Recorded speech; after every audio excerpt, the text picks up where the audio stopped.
Hello, നമസ്കാരം. എല്ലാവർക്കും ഫിലിമി മലയാളിയിലോട്ട് സ്വാഗതം. ഇന്ന് നമ്മൾ കാണാൻ പോകുന്നത് 2016 പുറത്തിറങ്ങിയ tell me how I dye എന്ന ഒരു അടിപൊളി മൂവിയാണ്. ഒരു വലിയ മരുന്ന് കമ്പനി അപ്രൂവൽ കിട്ടുന്നതിനായിട്ട് തങ്ങളുടെ പുതിയ മരുന്ന് മനുഷ്യർക്ക് പരീക്ഷിക്കുന്നു. അത് ബ്രെയിനെ ആക്ടിവേറ്റ് ചെയ്ത് വരാനിരിക്കുന്ന എല്ലാ സംഭവങ്ങളും നേരത്തെ ഇലൂഷനായിട്ട് കാണിക്കുന്നു. അവിടെ ജോയിൻ ചെയ്യുന്നവർക്ക് ഒരു വലിയ തുക തന്നെ പ്രതിഫലമായിട്ട് കിട്ടും. അങ്ങനെ അവിടെ പോയവർക്ക് എന്ത് നടന്നു എന്നുള്ളതാണ് ഈ സിനിമയിൽ കാണിക്കുന്നത്. അപ്പം നമുക്ക് നേരെ മൂവിയിലോട്ട് ഇറക്കാം. ഈ പടത്തിന്റെ ആരംഭത്തിൽ ഒരാള് ഏതോ ഒരു ഡ്രോയിങ് കയ്യിൽ പിടിച്ചുകൊണ്ട് നിൽക്കുകയാണ്. ഒരു നിമിഷം ഡ്രോയിങ് നോക്കി പിന്നീട് വൈഫിനെ നോക്കി അയാൾ ഏതോ ഒരു വലിയ ധർമ്മസങ്കടത്തിൽ പെട്ടതുപോലെ അസ്വസ്ഥനായിരിക്കുന്നു. കുറച്ച് സമയം ആലോചിച്ചതിന് ശേഷം വൈഫിന്റെ അടുത്തേക്ക് വന്ന് കുനിഞ്ഞ് അവൾക്കൊരു ചുംബനം കൊടുത്തിട്ട് അയാൾ പുറത്തേക്ക് വന്ന് കത്തിയെടുത്ത് സ്വയം കുത്തിമരിക്കും. അന്നേരം അയാൾ കയ്യിൽ വെച്ചിരുന്ന ആ പേപ്പറിൽ ഒന്നുകിൽ നീ മരിക്കേ, ഇല്ലെങ്കിൽ നിന്റെ കുടുംബത്തെ ഞാൻ കൊല്ലും എന്നെഴുതിയിരിക്കുന്നു. ഇത് കാണിച്ച ഉടനെ നമ്മുടെ പടത്തിന്റെ പേര് tell me how I die എന്നെഴുതി കാണിക്കുന്നു. അടുത്ത സീനിൽ ഒരു വലിയ സെമിനാർ നടക്കുന്നത് കാണിക്കുന്നത്. അതിൽ ഹാലോ എന്ന ഒരു വലിയ ബിസിനസ്മാൻ സംസാരിക്കുന്നുണ്ട്. ഇയാൾ വളരെ പ്രശസ്തമായ ഒരു മെഡിക്കൽ കമ്പനിയുടെ ഓണറാണ്. അയാൾ തന്റെ സ്പീച്ച് തുടരുകയാണ്. ഞങ്ങൾ A9913 എന്ന ഒരു പുതിയ മെഡിസിൻ കണ്ടുപിടിച്ചിട്ടുണ്ട്. ഇതിനു മുൻപ് കണ്ടുപിടിച്ച മരുന്നുകൾ ജസ്റ്റ് ബ്രെയിനെ അനലൈസ് ചെയ്യാൻ മാത്രമാണ് ഉപയോഗിച്ചത്. എന്നാൽ ഞങ്ങളുടെ പുതിയ കണ്ടുപിടുത്തമായ A9913 എന്ന ഈ മെഡിസിൻ കഴിച്ചാൽ നിങ്ങളുടെ മെമ്മറിയെ നിങ്ങൾക്ക് തന്നെ അനലൈസ് ചെയ്യാൻ കഴിയും. എക്സാമ്പിൾ, നിങ്ങളുടെ first love, first smell, first touch, ഇങ്ങനെ അത് നമ്മൾക്ക് ഇപ്പോൾ നടക്കുന്നത് പോലെയുള്ള ഫീലിംഗോടെ അനുഭവിക്കാൻ കഴിയും. അങ്ങനെ മനസ്സിന് ചെറിയ ഓർമ്മകൾ വീണ്ടും പുതുതായി നിങ്ങൾക്ക് അനുഭവിക്കാനും ആസ്വദിക്കാനും കഴിയും. ഈ മെഡിസിൻ നിങ്ങൾ കഴിച്ചാൽ നഷ്ടപ്പെട്ട ആ പഴയ അനുഭവങ്ങൾ വീണ്ടും വീണ്ടും നിങ്ങൾക്ക് തുടർന്ന് അനുഭവിക്കാൻ കഴിയും. വൈദ്യശാസ്ത്രത്തിന് ഒരു പുതിയ നാഴികക്കല്ലായി ഞങ്ങൾ ഇതിന് കണ്ടുപിടിച്ചിരിക്കുന്നതെന്നും പറഞ്ഞ് അയാൾ തന്റെ സ്പീച്ച് അവസാനിപ്പിച്ചു. അയാൾ പുറത്തേക്ക് വരുമ്പോൾ അവിടെ ഒരു ഡോക്ടർ നിൽക്കുന്നുണ്ട്. അദ്ദേഹത്തിന്റെ പേരാണ് ഡോക്ടർ ജെറോം. അദ്ദേഹം ഈ ബിസിനസ്കാരനോട്, സർ, നമ്മൾ കരുതിയതും വേഗത്തിലാണ് പ്രവർത്തനം തുടർന്നുകൊണ്ടിരിക്കുന്നത്. കഴിഞ്ഞ 2 ആഴ്ചയായി ഈ ഡ്രഗിന്റെ സൈഡ് എഫക്റ്റ് വളരെ കുറയുന്നുണ്ട്. ഉടനെ തന്നെ നമുക്ക് ഈ മരുന്ന് വിപണിയിൽ എത്തിക്കാൻ കഴിയുമെന്ന പ്രതീക്ഷ എനിക്കുണ്ട്. നിങ്ങൾ എന്തു ചെയ്യുന്നതെന്നൊന്നും എനിക്കറിയണ്ട. എത്രയും വേഗം ഗവേഷണങ്ങളെല്ലാം തീർത്ത് ഈ മരുന്നിന്റെ മാർക്കറ്റിംഗ് തുടങ്ങണം. ശരി, നീ മാത്രമാണ് ഇപ്പോൾ എനിക്ക് റിസർച്ചിന്റെ റിപ്പോർട്ടൊക്കെ കൊടുത്തിരിക്കുന്നത്. നിന്റെ കൂടെ വേറൊരാൾ കൂടെ ഉണ്ടായിരുന്നില്ലേ? അയാൾ എവിടെ? സർ, ഞാൻ അവനെ കോൺടാക്ട് ചെയ്യാൻ 2-3 ദിവസങ്ങളായി ട്രൈ ചെയ്യുന്നു. എന്നാൽ ഫോൺ റീച്ച് ആകുന്നില്ല. എന്നാൽ അയാൾ അതിനൊരു മറുപടിയും നൽകാതെ പോകും. അടുത്ത സീനില് നമ്മുടെ സിനിമയിലെ നായികയാണ് കാണിക്കുന്നത്. ഇവളുടെ പേരാണ് ആനി. ഇവൾ സാമ്പത്തികമായിട്ട് വല്ലാതെ തകർന്നിരിക്കുകയാണ്. അവളുടെ ഒരു ഫ്രണ്ട് അടുത്തുള്ള ഒരു ബാറിലാണ് ജോലി നോക്കുന്നത്. തനിക്കും അവിടെ എന്തെങ്കിലും ഒരു തൊഴിൽ തരപ്പെടുമോ എന്നറിയാൻ അവൾ അവിടെ ചെല്ലും. അവർ സംസാരിക്കുന്നതിനിടയിൽ, എടി, നിനക്ക് ഈ ബാറിലെ ജോലി ഒന്നും ശരിയാക്കില്ല, നിനക്ക് ഞാൻ വേറൊരു വാക്കൻസി കാണിച്ചു തരാമെന്നും പറഞ്ഞ് ഒരു ഫയൽ എടുത്ത് തുറക്കും. ഇത് തൊട്ടടുത്തുള്ള ഒരു മെഡിക്കൽ കമ്പനിയുടെ ഫയലാണ്. അവിടെ അവർ ഒരു മെഡിസിൻ ചെക്ക് ചെയ്ത് കാണിക്കും. പക്ഷേ അതിന് യാതൊരു സൈഡ് എഫക്റ്റും ഇല്ലാട്ടാ. അത് നിനക്ക് ചെക്ക് ചെയ്യുന്നതിന് $2000 പ്രതിഫലം തരുകയും ചെയ്യും. എങ്ങനെയുണ്ട്? ഇത് കേട്ട് അവൾക്ക് ഭയങ്കര സന്തോഷമാകും. പിന്നീട് ആ മെഡിക്കൽ ലബോറട്ടറിയാണ് കാണിക്കുന്നത്. അത് ടൗൺ വിട്ട് കുറച്ച് ഉള്ളിലാണ്. ഒരിക്കൽ അതിനുള്ളിൽ പ്രവേശിച്ചാൽ പുറത്തു വരാനാകാത്ത വിധമാണ് അതിന്റെ സജ്ജീകരണങ്ങൾ. ഈ ലാബിനുള്ളിൽ നമ്മുടെ ആനിയെ പോലെ വേറെയും ധാരാളം ടീനേജേഴ്സ് ഉണ്ട്. ഇവർക്കെല്ലാം ഡോക്ടർ ജെറോം ഈ കമ്പനിയുടെ റൂൾസ് ആൻഡ് റെഗുലേഷൻസിന്റെ കോപ്പികൾ വിതരണം ചെയ്യുന്നുണ്ട്. ഇപ്പോൾ ആനി ഉള്ളിലേക്ക് വരുന്നുണ്ട്. ചുറ്റുപാടുള്ള ക്യാമറകളെല്ലാം കണ്ട് എന്തിനാണ് ഇവിടെ ഇത്രയും സെക്യൂരിറ്റി എന്ന് ആലോചിച്ച് ഹാളിനുള്ളിലേക്ക് കടക്കും. അവിടെ ഡോക്ടർ ജെറോം സംസാരിച്ചു കൊണ്ടിരിക്കുകയാണ്. ഇപ്പോൾ ഇവിടെ നിങ്ങൾ 2 ആഴ്ചകളും തങ്ങേണ്ടിയിരിക്കുന്നു. ഈ കാലയളവിൽ ഞങ്ങൾ ചെറിയ ചെറിയ ഡോസുകളായി ഈ മെഡിസിൻ നിങ്ങൾക്ക് തന്നുകൊണ്ടേയിരിക്കും. നിങ്ങൾ ഒന്നുകൊണ്ടും ഭയപ്പെടണ്ട. ഇതിന് യാതൊരു സൈഡ് എഫക്റ്റും ഇല്ല. ഇതിന് പ്രതിഫലമായിട്ട് $2000 ഞങ്ങൾ തരും. അതിനു മുൻപ് നിങ്ങളുടെ സെൽഫോണും നിങ്ങൾ വന്ന വണ്ടിയുടെ ചാവിയെല്ലാം ഞങ്ങൾക്ക് തരിക. ഈ ഫോൺ എന്തിനു നിങ്ങൾ വാങ്ങണമെന്ന് ഒരുത്തൻ ചോദിക്കും. അതിന് ഡോക്ടർ ജെറോം, ഇത് വളരെ കോൺഫിഡൻഷ്യലായ ഒരു വിഷയമാണ്, നിങ്ങൾ ഇതേപ്പറ്റി ആരോടും സംസാരിക്കരുതെന്ന ഉദ്ദേശത്തോടെയാണെന്ന് പറയും. അപ്പോൾ വേറൊരുത്തൻ, ഞങ്ങളുടെ വണ്ടി ചാവിയോ? നിങ്ങൾ ബോറടിച്ച് പുറത്തു പോയാൽ പിന്നെ തിരികെ വരാതിരുന്നാലോ എന്ന് കരുതിയെന്ന് പറയും. നിങ്ങളെ ഞങ്ങൾ മറ്റൊരു സ്ഥലത്തേക്ക് കൊണ്ടുപോകുന്നത് ഈ 2 ആഴ്ച കാലം നിങ്ങൾ അവിടെയാണ് കഴിയേണ്ടതെന്നും ഡോക്ടർ പറയും. ഈ ഡോക്ടറിന് ഒരു അസിസ്റ്റന്റ് ഉണ്ട്. അവന്റെ പേര് കാർട്ടർ. ഈ കുട്ടികളെയെല്ലാം കൂട്ടി കാർട്ടർ പുതിയ സ്ഥലത്തെത്തും. നോക്ക്, ഇത് വളരെ ആപത്തുള്ള പ്ലേസ് ആണ്. കാരണം ഇവിടെ പല ഗവേഷണങ്ങൾ നടക്കുന്നുണ്ട്. പലതരത്തിലുള്ള ഡ്രഗ്സും ഇവിടെയുണ്ട്. നിങ്ങൾ ഇതിൽ ഏതെങ്കിലും എടുത്ത് കഴിച്ചാൽ അത് നിങ്ങൾക്ക് വലിയ ആപത്തുണ്ടാക്കും. ശരി, 1 മണിക്കൂറിനുള്ളിൽ ഞങ്ങൾ നിങ്ങളെ വിളിക്കും. അപ്പോൾ നിങ്ങൾ വന്ന് ഫസ്റ്റ് ഡോസ് മെഡിസിൻ എടുക്കണം കേട്ടോ എന്നും പറഞ്ഞിട്ട് കാർട്ടർ പോകും. അവിടെ എല്ലാ വിധത്തിലുള്ള സൗകര്യങ്ങളുണ്ട്. എന്നാൽ പുറം ലോകവുമായി യാതൊരു ബന്ധവുമില്ല. അവിടെ നമ്മുടെ ആനിയുടെ അടുത്തേക്ക് ക്രിസ്ത്യൻ എന്ന ഒരു പെണ്ണ് വന്ന് സ്വയം അവളെ പരിചയപ്പെടുത്തി സംസാരിച്ചുകൊണ്ടിരിക്കും. കുറച്ച് സമയം കഴിയുമ്പോൾ ഫസ്റ്റ് ഡോസ് എടുക്കാനായിട്ട് ക്രിസ്റ്റീന ക്രിസ്റ്റീന എന്ന് വിളിക്കും. ഉടനെ അവൾ എഴുന്നേറ്റ് പോയി. തൊട്ടടുത്ത് ഒരു കൊറിയൻ പയ്യൻ ഇരിപ്പുണ്ട്. അവൻ ഇതിനു മുൻപ് ഒരിക്കൽ ഈ പ്രോഗ്രാമിന് ഇവിടെ വന്നിട്ടുണ്ട്. അതിനാൽ തന്നെ അവൻ നല്ല കൂളായിട്ടാണ് ഇരിക്കുന്നത്. ആനി അവന്റെ അടുത്ത് ചെന്ന്, എടാ ഇവർ ഈ കണ്ടീഷനെല്ലാം വെച്ചിട്ടുണ്ടല്ലോ, എന്തെങ്കിലും പ്രശ്നങ്ങൾ വരുമോ? എന്ത് പ്രശ്നം? 2 ആഴ്ചത്തെ നല്ല സുഖമായ താമസ സൗകര്യം, നല്ല ഭക്ഷണം, കൈ നിറയെ കാശ്, പിന്നെ എന്തിനാ പേടിക്കുന്നത്? ധൈര്യമായിട്ടിരിക്കേ. ഇപ്പോൾ ഫസ്റ്റ് ഡോസ് എടുക്കാനായിട്ട് എല്ലാവരും ക്യൂവിൽ നിൽപ്പാണ്. ആനിയുടെ അടുത്തായിട്ട് ഒരു പയ്യൻ നിൽക്കുന്നുണ്ട്. അവന്റെ പേര് ഡാൻ. ഈ പടത്തിന്റെ ഹീറോയും ഇവൻ തന്നെയാണ്. വളരെ ഫ്രണ്ട്ലി ആയിട്ട് ആനിയോട് അവൻ സംസാരിക്കുന്നതിനാൽ ആനിക്ക് അവനെ ഇഷ്ടപ്പെട്ടു. ഓരോരുത്തരായിട്ട് ഇഞ്ചക്ഷൻ എടുത്തുകൊണ്ടിരിക്കുന്നു. ഇപ്പോൾ ആനിയുടെ ഉടായി. സിറിഞ്ച് കണ്ടതും നമ്മുടെ ആനിക്ക് പേടിയായി. അവൾ ഇഞ്ചക്ഷൻ എടുക്കാൻ സമ്മതിക്കുന്നില്ല. അപ്പോൾ ഡോക്ടർ ജെറോം, ഇതൊരു രോഗത്തിനുള്ള മരുന്നല്ല കുട്ടി, ജസ്റ്റ് നിങ്ങളുടെ ബ്രെയിനിൽ ഒരു ടെസ്റ്റ് നടത്തുന്നു, ഒരു സൈഡ് എഫക്റ്റും വരില്ല, നീ ധൈര്യമായിട്ട് എടുക്ക്. പിന്നീട് അവൾ ഇഞ്ചക്ഷൻ എടുക്കും. രാത്രിയിൽ എല്ലാവരും വളരെ ജോളിയായിട്ട് സംസാരിച്ചുകൊണ്ടിരിക്കുക. അപ്പോൾ അവിടെ ഒരുത്തൻ ബില്ലിയേർഡ്സ് കളിക്കുന്നുണ്ട്. അവന്റെ പേര് മാർക്ക്. അവൻ ഇടയ്ക്കിടയ്ക്ക് നമ്മുടെ ആനി സൈറ്റ് അടിക്കാട്ടാ.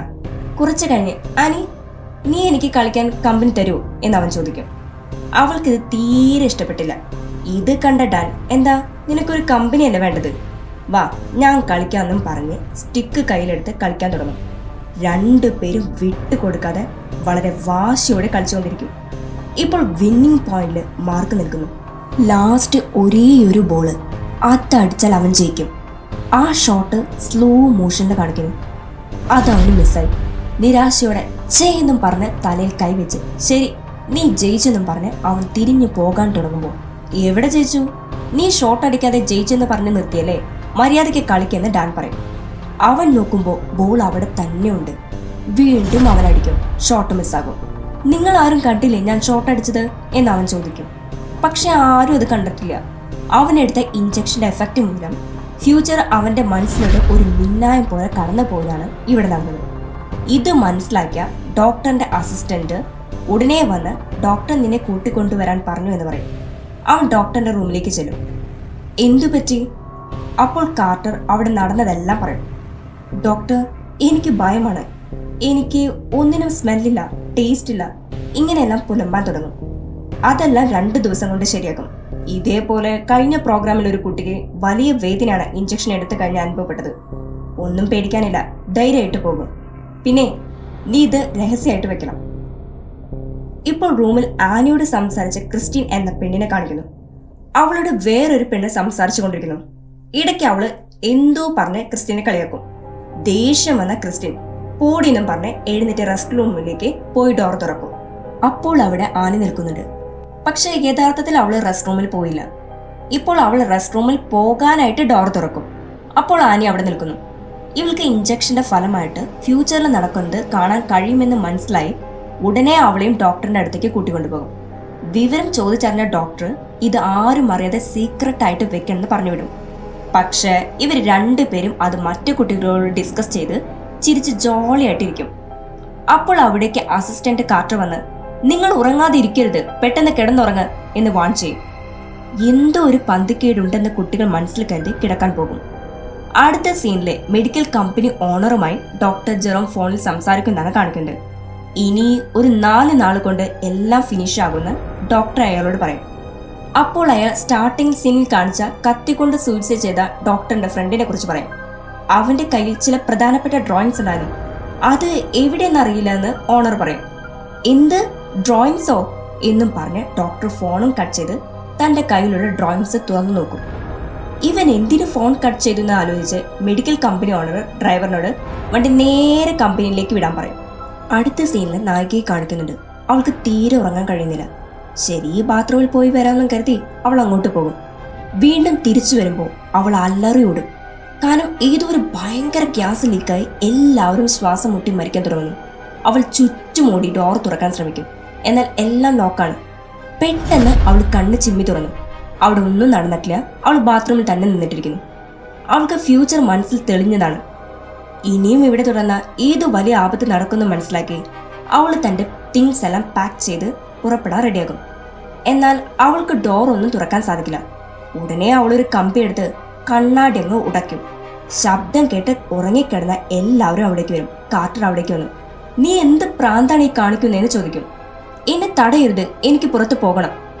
ഉടനെ കാർട്ടർ അവളുടെ കൈ പിന്നിലേക്ക് ബലമായി ചുറ്റിപ്പിടിക്കും. അവൾ ബഹളം വെച്ചുകൊണ്ടേയിരിക്കും. ഉടനെ ആനി, നിങ്ങൾ എല്ലാവരും ഉടനെ മരിക്കും, എനിക്ക് ഫ്യൂച്ചർ വിഷൻ വന്നു എന്ന് അവരോട് പറയും. പെട്ടെന്ന് അവൾക്ക് ഇഞ്ചക്ഷൻ വെച്ച് അബോധാവസ്ഥയിലാക്കും. ഇപ്പോൾ ഡാൻ വന്ന് അവൾക്ക് ഇവിടെ ഇഷ്ടമില്ലെങ്കിൽ അവളെ വിട്ടുവിടേന്ന് ചോദിക്കും. ഇവള് മരുന്ന് കഴിച്ചതാൽ ഇവിടെ തങ്ങിയേ പറ്റൂ. പിന്നീട് അവൻ ഡോക്ടറിനോട് നടന്നതെല്ലാം പറയും. ശരി, ഇവളെ പുറത്തു വിടാതെ കെട്ടിയിട്, വരുന്നതൊക്കെ വരട്ടെ എന്നും പറഞ്ഞ് ഡോക്ടർ പോകും. അടുത്ത സീനില് മാർക്ക് പെട്ടെന്ന് എഴുന്നേറ്റ് ക്രിസ്റ്റ്യനെ വിളിച്ച്, ഇത് വളരെ ആപത്തുള്ള സ്ഥലം, നമ്മൾ രക്ഷപ്പെട്ടേ പറ്റൂ എന്നും പറഞ്ഞ് രണ്ടുപേരും പുറത്തേക്ക് പോകാൻ ഒരുങ്ങുമ്പോൾ ഡാൻ ഇത് കണ്ടിട്ട് എന്താണ് നിങ്ങൾ ചെയ്യുന്നത് എന്ന് ചോദിക്കും.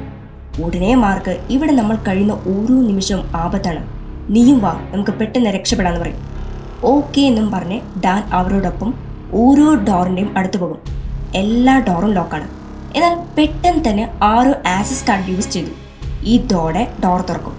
ആ ഗ്യാപ്പിൽ ഇവർ പെട്ടെന്ന് പുറത്ത് കിടക്കും. പുറത്ത് കടന്ന് അവർ തങ്ങിയിരുന്ന റൂമിലേക്ക് നോക്കും. എന്നാൽ റൂമിന്റെ അകത്ത് നിന്ന് പുറത്തെ കാഴ്ചകൾ കാണാൻ പറ്റില്ല. അവിടെ കാർട്ടർ ആരെയോ തേടി നടക്കുന്നത് കാണാം. അവനെ നോക്കി മാർക്ക് ഇവിടെ നിന്ന് ഡാൻസ് ആടി, വേണമെങ്കിൽ വന്ന് പിടിച്ചോടാ എന്ന് പറയും. ചുമ്മാതിരിക്കടാന്ന് ഡാൻസ് ശകാരിക്കും. ഇപ്പോൾ അവിടെ നിന്നിരുന്ന കാർട്ടർ പെട്ടെന്ന് കഴുത്ത് വളയ്ക്കും. കാരണം ആരോ അവന്റെ കഴുത്തിൽ പിന്നിൽ നിന്നും ആർത്തിരിക്കും. വേഗം വാ, രക്ഷപ്പെടാന്നും പറഞ്ഞ് പോകുമ്പോഴേക്കും ആരോ ആ റൂമിൽ നിന്ന് പുറത്തേക്ക് വരുന്ന പോലെ തോന്നും. അത് എങ്ങനെയൊക്കെയോ ബലമായിട്ട് അടച്ച് അവർ രക്ഷപ്പെടാനായി വേഗത്തിൽ ഓടും. മഞ്ഞുമഴ പെയ്യുന്നതിനാൽ തണുത്ത് വിറച്ച് അവർക്ക് മുന്നോട്ട് പോകാൻ വലിയ പ്രയാസമാണ്. തിരിഞ്ഞു നോക്കുമ്പോൾ ഒരുത്തിനും കൂടെ അവരുടെ അടുത്തേക്ക് വരുന്നുണ്ട്. അത് മറ്റാരല്ല, നമ്മുടെ കൊറിയൻ പയ്യനാണ്. നീ ഇവിടെ എന്താ ചെയ്യുന്നത്? നിങ്ങൾ എന്താ ചെയ്യുന്നത്? നിങ്ങൾ രക്ഷപ്പെടുന്ന കണ്ട് ഞാൻ നിങ്ങളുടെ പിന്നാലെ വന്നതാ. ശരി, വേഗം വന്ന് കാറിൽ കയറുന്ന് ഡാൻ പറയും. ഇപ്പോൾ വീണ്ടും റൂമിൽ ആനയെ കാണിക്കുന്നു. ആനി സ്ട്രെച്ചറിൽ എഴുന്നേൽക്കാൻ ശ്രമിക്കുന്നു. കയ്യിലെല്ലാം രക്തക്കറയുണ്ട്. മാർക്ക് ഒരിടത്ത് മരിച്ചെടുക്കുന്നു. വേറെ ആരൊക്കെയോ വെള്ളത്തിൽ മുങ്ങി മരിച്ചെടുക്കുന്നു. വീണ്ടും അവൾ ഒന്നും കൂടി കണ്ണടച്ചു തുറന്നപ്പോൾ അവൾ സ്ട്രെച്ചറിൽ തന്നെ കെട്ടിയിട്ട നിലയിൽ കിടക്കുന്നു. അപ്പോൾ ഈ നടന്നതെല്ലാം ഇലൂഷൻ, ഫ്യൂച്ചറിൽ നടക്കാവുന്നതാണെന്ന് അവൾക്ക് മനസ്സിലായി.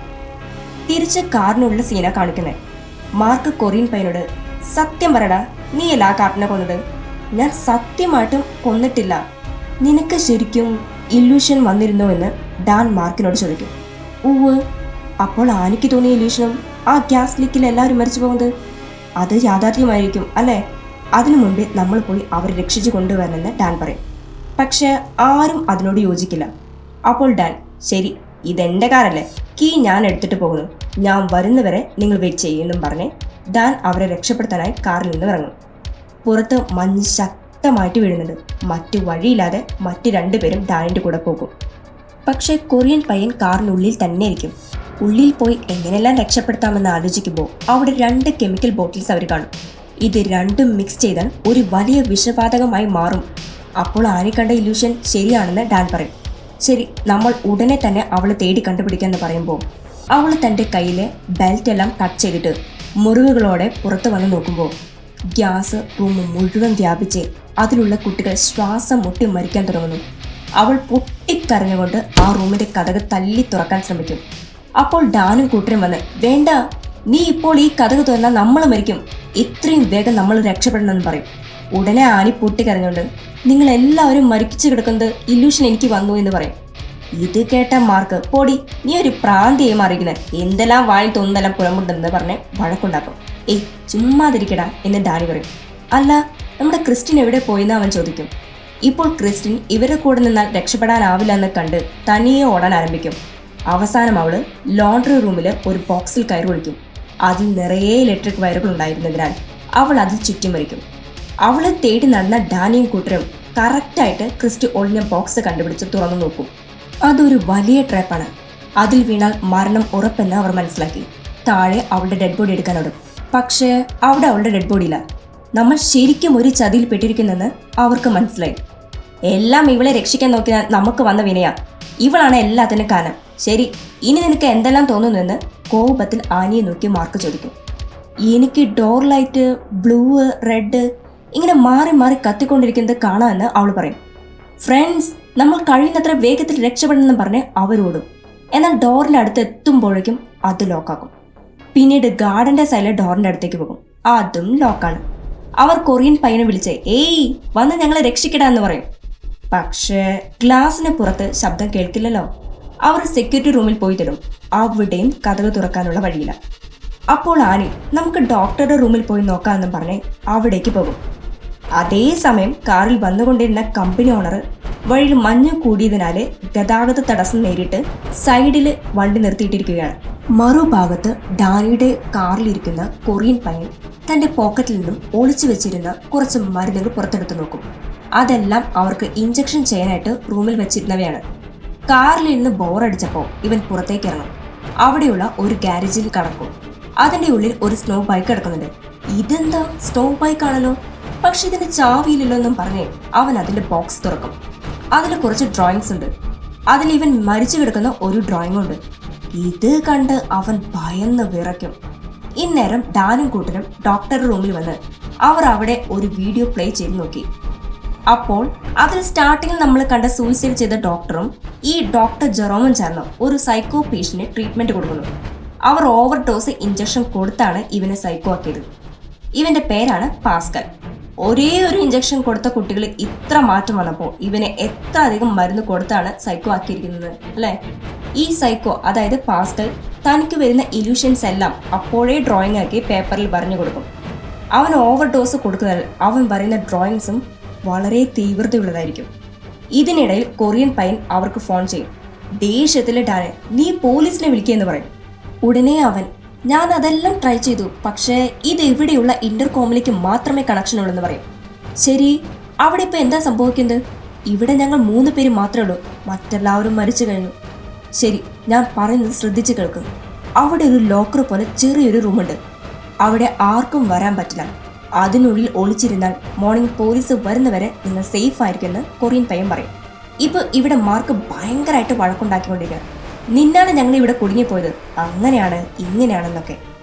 ഇന്നേരം ആനി ദയവ് ചെയ്ത് നിങ്ങളുടെ വഴക്കൊന്ന് നിർത്തുന്നുണ്ടോ? നിങ്ങൾ 2 പേരും മരിച്ചു പോകുന്നത് ഞാൻ കണ്ടതാ. ഇവിടെ കിടന്ന് അടിയുണ്ടാക്കി മരിക്കുന്നേക്കാൾ നല്ലത് ഇവിടെ നിന്ന് എങ്ങനെ രക്ഷപ്പെടാമെന്ന് നോക്ക്. അവിടെ കട്ട് ചെയ്ത് ഇപ്പോൾ കൊറിയൻ പയ്യൻ തന്റെ ഭാവിയെ പറ്റി അറിയാൻ കയ്യിലിരുന്ന ഇഞ്ചക്ഷൻ എല്ലാം എടുത്ത് കുത്തിവെക്കും. തിരിച്ച് ഇവിടെ 3 പേരും സെറ്റായി ആ ലോക്കർ നോക്കി വരും. അവിടെ ഡോക്ടർ നേരത്തെ തന്നെ അതിൽ സ്ഥാനം പിടിച്ചിട്ടുണ്ട്. കാരണം പാസ്കൽ ഡോക്ടർ ജെറോം മരിച്ചു കിടക്കുന്നതും പറഞ്ഞിട്ടുണ്ട്. ചിലപ്പോ ഇവരെന്നെ കൊന്നു കളഞ്ഞെങ്കിലോ എന്നാണ് അയാളുടെ ഭയം. അതിനാൽ തന്നെ അയാൾ അത് തുറക്കില്ല. ഇന്നേരം കൊറിയൻ പയ്യൻ ഒരു ഇല്യൂഷനും വരുന്നില്ലല്ലോ. ശരി, അത് വിടുന്ന് വിചാരിച്ച് അവൻ വീണ്ടും ബൈക്കിന്റെ അടുത്ത് ചെല്ലും. ഇത്തവണ അവന് ചാവി കിട്ടും. ശരി, ഇവിടെ നിന്ന് വേഗം രക്ഷപ്പെടാമെന്ന് കരുതി ബൈക്ക് സ്റ്റാർട്ട് ചെയ്യുമ്പോൾ പെട്രോൾ ഇല്ല. അവൻ കാറിൽ നിന്നും പെട്രോൾ എടുക്കാനായി ട്യൂബെല്ലാം എടുത്ത് പോകും. അവൻ കാറിൽ കയറുമ്പോൾ ആരോ അവനെ കത്തി കൊണ്ട് കുത്തും. എന്നാൽ ഇത് യാഥാർത്ഥ്യമല്ല, ഇല്യൂഷനാണ്. പേടിച്ച് കാറിൽ നിന്നും വീണ്ടും ബൈക്കിന്റെ അടുത്തേക്ക് വരുമ്പോൾ മഞ്ഞുകട്ടകൾക്കുള്ളിൽ നിന്നും ആരോ എഴുന്നേറ്റ് കൊറിയൻ പയ്യനെ അറ്റാക്ക് ചെയ്യും. ഇപ്പോൾ എന്ത് ചെയ്യണമെന്നറിയാതെ അവൻ ഭയന്ന് നിൽക്കും.